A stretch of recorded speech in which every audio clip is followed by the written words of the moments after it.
nama saya Afsal Fardian, NRP 05218405x84. Nah, Project Management Plan atau PMP berjalan penting pada suatu proyek. Nah, hal ini dikarenakan PMP biasanya berisikan penjelasan bagaimana rencana atau keputusan suatu proyek itu akan dijalankan. Atau secara sederhananya, PMP ini berisi 4W plus 1H dari suatu proyek itu, yang terdiri dari why, what, when, dan who, dan how. Terus apa hubungannya dengan penyusunan rencana jadwal proyek? Nah, PMP sendiri itu punya 3 baseline. Ada scope, schedule, dan cost. Nah, di schedule ini berisikan start date hingga end date dari suatu aktivitas. Nah, selain itu, sebelum proyek dimulai, biasanya seorang manajer atau proyek auditor akan menanyakan dokumen penting seperti PMP ini. Nah, project auditor akan menilai secara keseluruhan stakeholder dalam menjalankan suatu proyek, sehingga penyusunan rencana jadwal proyek yang akan dilakukan dapat disesuaikan dengan kemampuan para stakeholder dari suatu proyek tersebut. Setelah PMP ini selesai, biasanya barulah dimulai kick-off meeting resmi untuk proyek ini. Nah, tujuannya untuk menjelaskan secara detail bagaimana proyek itu akan berjalan kepada seluruh stakeholder.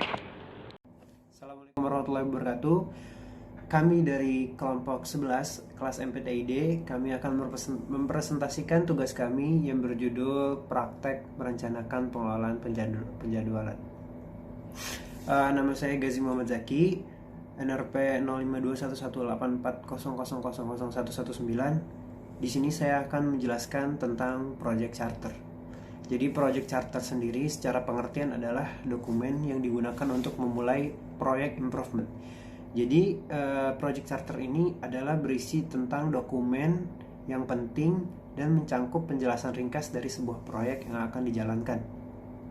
Isinya apa saja? Isinya itu bermacam-macam. Ada latar belakang dijalankannya proyek, terus ada target dari proyek itu sendiri, terus ada ruang lingkup, terus ada tim yang terlibat, dan sebagainya. Nah, fungsi Project Charter sendiri ini memberikan arahan dan fokus yang jelas kepada tim mengenai sasaran yang ingin dicapai dari suatu proyek atau project.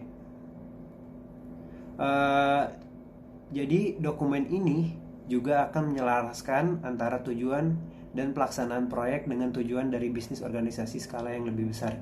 Jadi kurang lebih Project Charter ini adalah merupakan suatu pondasi untuk memulai sebuah proyek. Nah, pentingnya Project Charter itu, dia itu contohnya gini, misalnya seseorang membuat suatu proyek.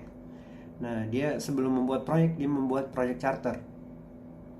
Nah, dalam praktek sebuah proyek itu, seringkali proyek mengalami hambatan dalam pelaksanaan dan pencapaian target karena Project Charter yang dibuat itu tidak matang. Jadi Project Charternya masih kurang, sehingga proyek biasanya kesulitan, tim leader itu biasanya kesulitan untuk mengambil keputusan itu karena sebuah proyek memiliki tujuan yang belum jelas. Nah, adapun peran penting dari Project Charter ini adalah mengambil langkah awal dari pelaksanaan sebuah proyek tadi.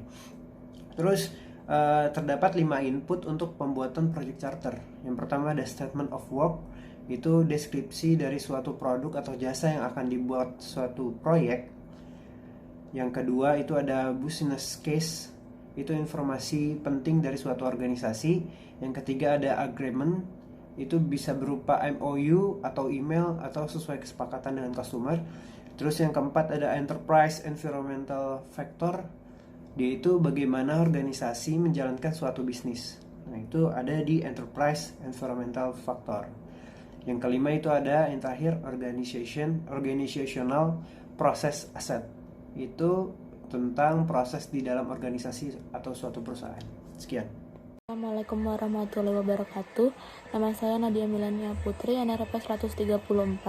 Di sini saya akan menjelaskan tentang Enterprise Environmental Factors. Nah, jadi faktor lingkungan perusahaan yang dapat mempengaruhi proses plan schedule management, yaitu termasuk tetapi tidak terbatas pada satu, budaya dan struktur organisasi.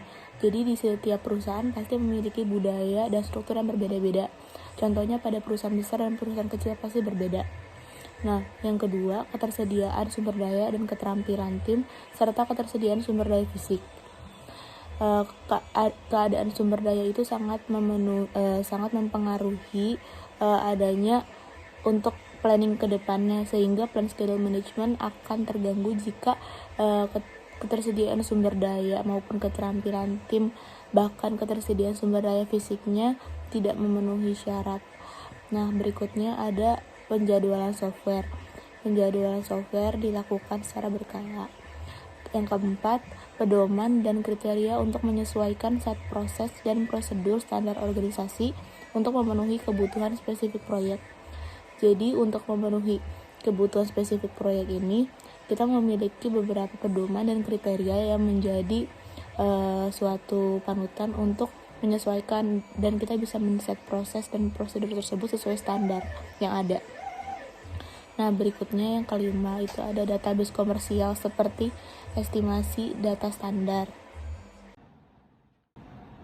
Oke, nama saya Lutfi Devira Pratama, NRP 0135 dari kelas MPTID, akan melanjutkan tentang aset proses organisasi.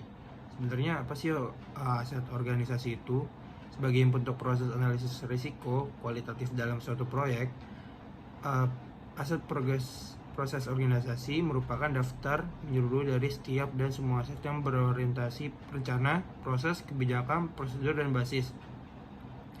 Pengetahuan khusus untuk digunakan untuk organisasi yang bekerja di kinerja yang dapat mempengaruhi keberhasilan proyek. Hal ini termasuk artefak, praktik, atau pengetahuan dari salah satu atau semua organisasi yang terlibat dalam proyek yang dapat digunakan untuk melakukan atau mengatur proyek. Nah, aset proses juga mencakup basis pengetahuan organisasi seperti pelajaran yang dapat dipetik atau historis informasi. Aset proses organisasi dapat mencakup jadwal yang lengkap, data risiko, dan perolehan data nilai.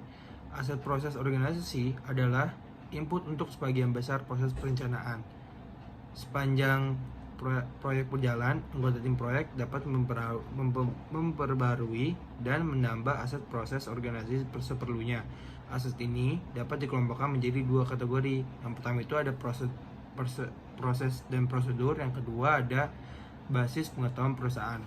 Nah, ini ada proses dan prosedur organisasi untuk melakukan pekerjaan proyek, meliputi ada bagiannya. Jadi yang pertama itu ada informasi historis dan pelajaran yang dipetik dari repositori. Yang kedua dengan kebijakan prosedur terkait manajemen dan pengendalian jadwal formal dan informal yang ada di pedomannya. Yang ketiga template dan formulir, dan yang terakhir adalah monitoring dan alat laporan. Sekian dari saya.